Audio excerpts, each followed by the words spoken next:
And that's the trick to life. You have to be wise enough to know when you were living in your dream. And you have to be humble enough to accept you and someone else's. That's why I don't judge between Will Smith and Chris Rock. Because you guys look at them as big ideas, but I look at them as fellow dreamers. I can't judge between them because I see myself in both of them. I am Will Smith. I am the man that cannot take it anymore and will slap the shit out of the next person that says a crossword to me or somebody that I love. And I am Chris Rock. I am the man that can get slapped in front of the whole world. Keep my composure so I don't fuck anything up. That is what men do. Men make boundaries. Men enforce boundaries. And men test boundaries. And no man tests more boundaries than a trans man. When I see a fellow dreamer, I give them my utmost respect. Even if I don't understand what their dream is. I know a dreamer when I see one. And I've met many powerful dreamers in my life. None more powerful than a man who calls himself Lil Nas X. I met this nigga at a party. I had no idea who he was. But the minute he walked in that party, I knew I was in his dream. Everybody in the party was another dreamer. Everyone was famous, but when that nigga walked in, he was dressed like C-3PO. He was shining. And everyone was like, oh my God, there he is. That's Lil Nas X. I didn't know who he was. For some reason, out of all them dreamers, he walked right up to me.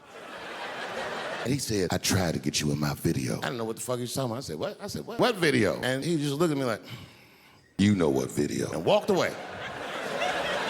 And I watched him walk away. I said, man, this nigga's having a very powerful dream.